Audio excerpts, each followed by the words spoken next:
श्री स्वामी समर्थ. नमस्कार. माझ्या अजित ब्लॉग या यूट्यूब चॅनलवर तुमचं सर्वांचं आज खूप खूप मनापासून स्वागत. आजचा हा ब्लॉग खूपच हटके असणार आहे, त्यामुळे हा ब्लॉग थोडाही न चुकता तुम्ही संपूर्ण पहा. ज्येष्ठ इतिहासकार श्री आप्पा परब यांना आज महाराष्ट्रात सर्वजण ओळखतात. त्यांच्यावरती हा मी ब्लॉग बनवला आहे. ॲक्च्युली मागच्या ब्लॉगमध्ये मी जेव्हा गिरोबाची जत्रा होती तेव्हा बोललो होतो की त्यांच्यावर एक संपूर्ण ब्लॉग बनवणार, पण तो ब्लॉग बनवायचा योग आला नाही. पण आज आरोस ग्रामस्थ मंडळ यांची स्नेहसंमेलन होतं. त्या संमेलनात त्यांनाही आवर्जून बोलावलं होतं. तिथे त्यांचा सत्कार केला. तर त्या सत्काराप्रसंगी त्यांचं खूप मोठं भाषण होतं. ते मी भाषण त्या ब्लॉगमध्ये टाकू शकलो नाही, पण ह्या ब्लॉगमार्फत मी ते संपूर्ण भाषण तुम्हाला ऐकवणार आहे. श्री आप्पा परब यांचा जन्म 8 मे 1940 रोजी झाला. म्हणजे आज जवळजवळ ते 86 वर्षाची आहेत. अनेक इतिहासकार आणि वक्ते नायकांचे इतिहास सांगण्यासाठी पैसे घेतात, आमदनी घेतात, पण आप्पा परब यांनी हे कधीच केलं नाही. त्यांनी एकही पैसा कधी आयुष्यात घेतला नाही. वयाच्या 10व्या वर्षी त्यांनी सिंहगड किल्ल्यावर गेल्यानंतर अशी प्रतिज्ञा केली की मला जर पुढे कधी इतिहास सांगण्याचा प्रसंग आला तर मी कोणतंही मानधन घेणार नाही, कोणताही एकही पैसा घेणार नाही. आणि ती प्रतिज्ञा त्यांनी आजपर्यंत 86 वर्षापर्यंत ती पाळली आहे. लहानपणापासूनच त्यांना छत्रपती शिवाजी काळातील किल्ले आणि किल्ल्याविषयी प्रचंड आकर्षण होते. आणि त्या दृष्टीने त्यांनी 10व्या वर्षापासूनच किल्ले शोधायला सुरुवात केली. त्यांनी जवळजवळ आज 250 किल्ले शोधून काढले आहेत. आज या जगामध्ये क्वचितच कोणी असं असेल की त्यांचे एवढे किल्ले कोणी शोधून काढले असतील. राष्ट्रीय अभिमान आणि कर्तव्याची खोल भावना असलेले व्यक्तीच अशी तत्त्वानुसार जगू शकतात. देशभक्तीबद्दल बोलणारे खूप आहेत, पण खरोखरच ते जगणारे खूप कमी आहेत. आप्पा हे त्या निस्वार्थी कर्मयोगींपैकी एक आहेत.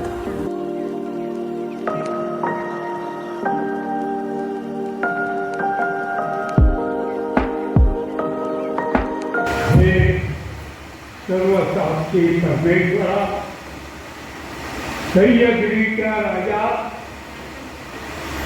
देवाची देवा शंभू महादेवा,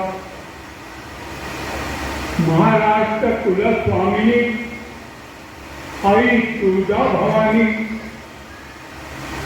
महाराष्ट्राचं आराध्य दैवत छत्रपती शिवराय, आरोस गावाचं दैवत महिषासूर मर्दिनी आणि संरक्षक ग्रामदैवत श्रीदेव गिरोबा यांना प्रथम वंदन करतो. उपस्थित मान्यवर आणि समोर सभागृहात जमलेले बंधू आणि भगिनी, आयुष्याची 75 वर्ष, आता 83 वर्ष वय आहे, पण अजून म्हातारा झालो नाही. जबरदस्त आयुष्य होता आणि तो तुमच्यासाठी सांगण्यासाठी आज मी उपस्थित झालो. हे व्यासपीठ आहे. या व्यासपीठावर जे बोलावलं जातं ते शतेषु जायते शूरः सहस्रेषु च पंडितः वक्ता दशसहस्रेषु. जे बोलणारे आहेत असे 10,000 वक्ते. दाता भवती मानवा, परंतु मिळालेलं दान हे देणारे क्वचितच असतात. वयाच्या 10व्या वर्षापासून आरोसच्या पायदळीच्या दगडांपासून जलशास्त्र, मूर्तिशास्त्र, सगळ्या सायन्सचा, ज्या वेळेला इतिहास बोलत नाही त्यावेळी भूगोल बोलतो, आणि ज्या वेळेला भूगोलही बोलत नाही त्यावेळी विज्ञान बोलतं. आणि असं उद्या महाराष्ट्राचा इतिहास गेले 75 वर्ष विचार लो कि मर्त्य हो, विचार लो कि मर्त्य हो, न मृत्यु से डरो कभी, मरो परंतु जो मरो, जो याद जो करे कभी। वीण योग मृत्यु जो, वृथा मरे वृथा जिए, मरा नहीं वही कि जो जिया ना पसेली। उसी उदार की कथा, उसी उदार की कथा सरस्वती बखानती, उसी उदार से धरा कृतार्थ सार्थ बोलती। गेले कित्येक वर्ष मी सांगतोय, आरोस गावाची निर्मिती हे पहलवी पल्लव राष्ट्राने केली आणि त्या राजघराण्याने हे जलवाही तळवी लोक आरोसमध्ये स्थिर केली. जलवाही, जल म्हणजे सेना आणि तिचा केअरटेकर. हा परत प्रभू, गावचा प्रमुख, प्रभू म्हणता येत नाही, प्रभू परत झाला. आणि जे सैन्य आलं होतं ते 9 पाईक आणि त्यांचे गाईक हे कितीतरी असंख्याने आहे. वयाच्या 10व्या वर्षीपासून गेले 75 वर्ष अभ्यास करतोय. या इथे सानपाड्याचा राजा हा पोर्तुगीजांनी पकडून त्या आगवाच्या किल्ल्यामध्ये ठेवला आणि तो राजा पळून जात असताना त्याला मारला.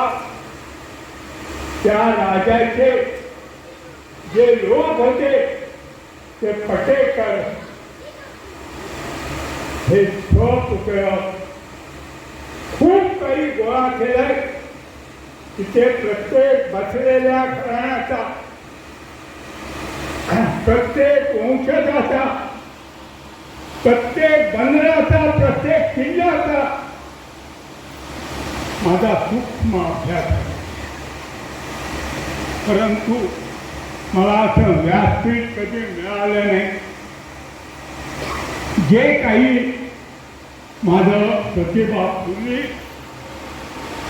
ती गेले 75 वर्षामध्ये महाराष्ट्रातले 1000 किल्ल्यांपैकी 500 किल्ले बोलायला लागले आणि त्याचा पहिला किल्ला आणि ते घराणं हे माळगावकर कुटुंबाने 30 वर्षापूर्वी पुस्तक प्रकाशित केलं आणि मला उत्स्फूर्ती दिली.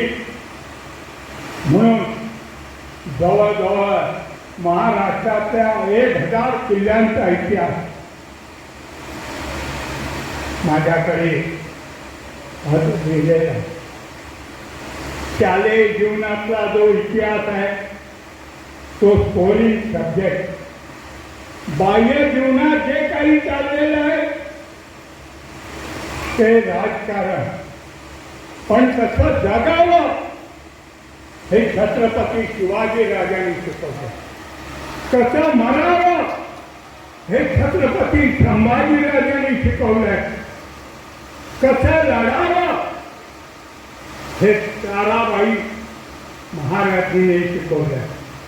स्त्री ही जननी सर्व सुखाची, माता दुहिता भगिनीसाठी, एक क्षणाची ती पत्नी आहे परंतु अनंत काळची माता आहे असं स्त्रीचं महत्व आहे. हाताचं खड्ग जर तिने औरंगजेबा पुढे ठेवलं असतं तर नुसतं कोल्हापूर काय सगळी दक्षिण तिला औरंगजेबाने दिली असती, पण स्त्रीने ते केलं नाही. अशा प्रकारचं स्त्रीचं जीवन. खूप काही बोलत गेलो, लाखो लोकांना ऐकवत गेलो, बऱ्याच लोकांना सांगत गेलो. हे जलवाही कसं आज माझ्या भगिनीचे जे हे आहेत प्रमुख आहेत शिलाहार, त्या घराण्याचा सगळा इतिहास मला माहिती. त्यावेळ्या शतकामध्ये या घराण्याने महाराष्ट्रातले 10 किल्ले बांधले. पण माझं एक दुर्दैव आहे, मी एक सामान्य गिरणी कामगार. माझं शिक्षणही नाही झालं, परंतु हे जे काही अभ्यासलं ते शेवटी जनसामान्यांकडे गेलं नाही. आज आपण जे इतिहास वाचताय तो मनोरंजक आहे. जसं या दळवींचं सांगितलं, त्यांचे आजोबा, मी त्यावेळी लहान होते, ते गावामध्ये स्थायिक झाले आणि घराला औरत चौरत जागा ठेवली. परंतु आरोस गावामध्ये हायस्कूल बांधायला माझ्या डोळ्या देखत त्यांनी ती जमीन दिली. अरे असं खूप आहे. 2 गोष्टी आहेत. एक, आत्मकेंद्रीभूत होऊन स्वतःच्या घराण्याचा, स्वतःच्या गावाचा, स्वतःच्या दैवताचा, स्वतःच्या जमिनीचा, स्वतःच्या गावाचं 12ही महिने पाणी असणारा नदीचा, अशा प्रकारे अभ्यास. आणि दुसरं, राजकारणात शिकून बाकीचे जे काही करायचे ते करायचे. मला नाही कोणी संधी देत. खूप काही सांगण्यासारखं आहे. मी काही फारसा वेळ तुमचा घेत नाही आहे. आम्हाचं नको मान मला सब काही. अरे कीर्ती की आम्हा चार मुळी नाही. सर्वस्व अर्पिले गडदुर्गांचे पाय. संबंध हिंदुस्थानामध्ये फक्त महाराष्ट्राला इतिहास आहे. बाकीच्यांना आहे तो नाशारीने जगण्याचा.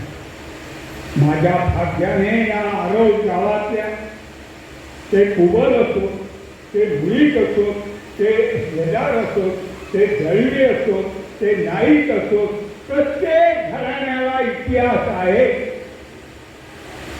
परंतु तुम्ही तो शोधला पाहिजे, संशोधन केलं पाहिजे. बाहेर नुसतं जय भवानी, जय शिवाजी म्हणून नाही चालत. तर आपली पावलं जर स्वयमेव मृगेंद्रतात, आपण जर खंबीर राहू तर आपल्या जमिनीचा तुकडा त्यांच्या हातात जाणार नाही. तो जसं सेनापती दळवी जलवाई त्यांनी दान केला, तशा प्रकारे दान करा.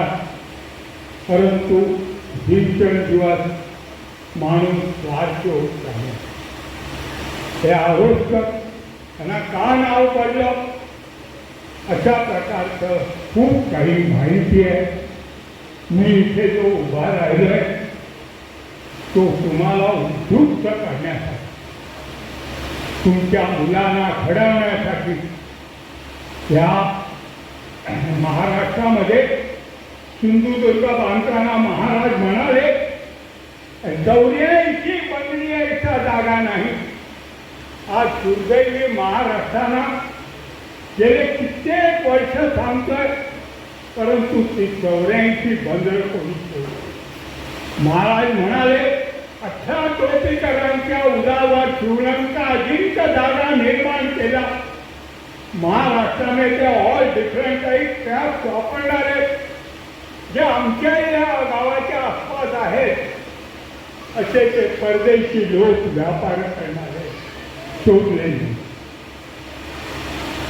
तुम्ही आत्मकेंद्रीभूत होऊन स्वयमेव मृगेंद्रता.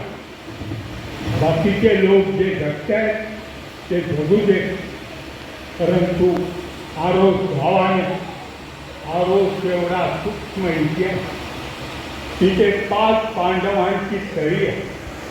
ज्यांनी शिवाजी महाराजांचा राजाभिषेक केला त्याच्यापैकी एक ब्राह्मणाचे जलसमाधी ही आरोसमध्ये आहे.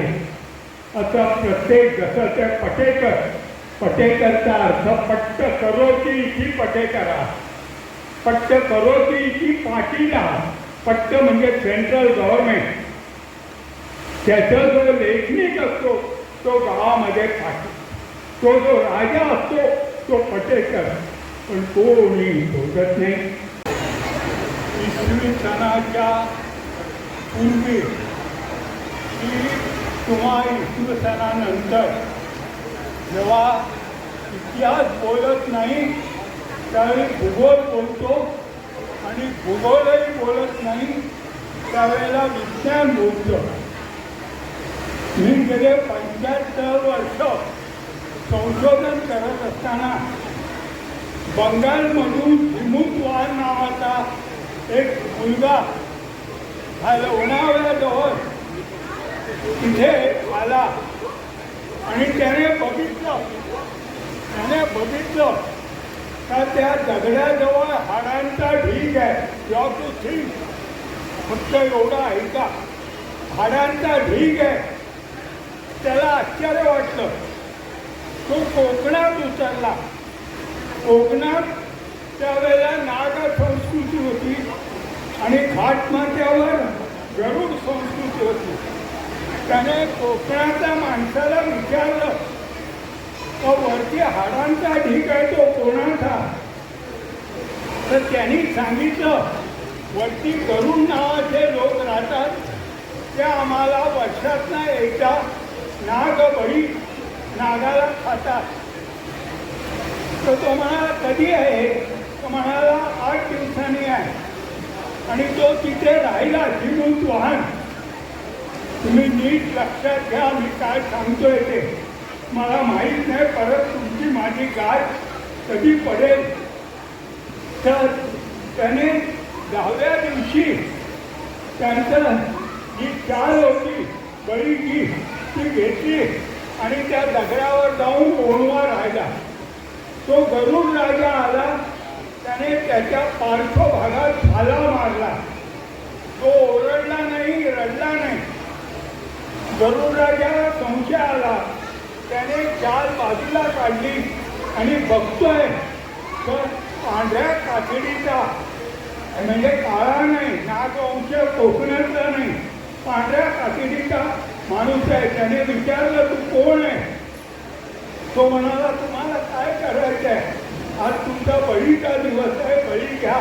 त्याचा अर्थ म्हणाला नाही तर मग मला वचन द्या. त्याप्रमाणे गरुड राजाने त्याला वचन दिलं. आणि त्याच्यानंतर त्याने सांगितलं मी बंगालमधून आलो, हिमुतवाहन माझं नाव. गरुड राजा म्हणाला माझी मुलगी मी तुला देतो. आणि त्याप्रमाणे मी सांगतोय की दंतकथा खूप तेज जरी असली तरी सत्य आहे. आता त्याची शाश्वती मी तुम्हाला देतोय. तर तो म्हणाला माझी मुलगी तुला देतो. त्या दोघांचं लग्न झालं आणि त्या लग्नानंतर तो जो हिमुतवाहन आहे तो राजा झाला. ठाणा, कोल्हापूर आणि खारेपाटण ही 3 राज्य त्यांची होती. आणि त्या घराण्याला शिलाहार, शिळेवर दगडावर आहार होऊन राहिलेलं घराणं ते हे केला. अशा प्रकारे तुम्हाला रिसर्च जर कराल तर त्याच्यात काही कठीण नाही आहे. आता हे नंतर ह्यांची 3 राज्य होती. महाराष्ट्रात त्यांनी 10 किल्ले बांधले. आणि मग असे किल्ले बांधणारे दानशूरच असतात म्हणून विरोबाच्या मंदिराला आज कळस उभा राहिला. मी जास्त काही सांगत नाही. आता थांबतो. आता मला माहीत नाही परत तुमची माझी गाठ कधी पडेल. पण अशी आमची ही आहे. जसे इथे वडील जलवाही ते जे आहेत त्यांच्या राजाचं मंदिर अजूनही आरोसमध्ये आहे. मुद्दाम तुम्ही बघा आरोसच्या लोकांना विचारून. जलवाही म्हणजे जळ म्हणजे सैन्य, ते वाहणारे म्हणजे ते केअरटेकर, ते जलवाही. जसं पेशवाई असं वगैरे असे शब्द आहेत. तर तुमच्या मुलांना अशी तयार करा. आता मगाशी सांगितल्याप्रमाणे ज्यावेळेला इतिहास बोलत नाही त्यावेळी भूगोल बोलतो, भूगोल बोलत नाही त्यावेळी विज्ञान बोलतो. ह्या माझ्या बहिणींच्या जात्यावरची ओवी, लग्नातली गाणी वगैरे. आज आम्ही काय करतोय? दांडिया खेळतोय. दांडिया काय मराठ्यांचं लक्षण आहे का? मराठा जो आहे बलाढ्यार आहे ते शस्त्र, बलाढ्यार आहे ते धर्म. ज्याच्या हातात शस्त्र असते तो मराठा असतो. आणि तुम्ही मराठा आहात आणि चार भिंतीच्या आतमध्ये राहत असल्यामुळे सहसा कोणी येत नाही. आज ही संधी मला मान्यवरांनी दिली आणि मी इथे येऊन बोलायला लागलो. आणि एवढं थांबू मी इथे थांबतो. जय हिंद, जय महाराष्ट्र.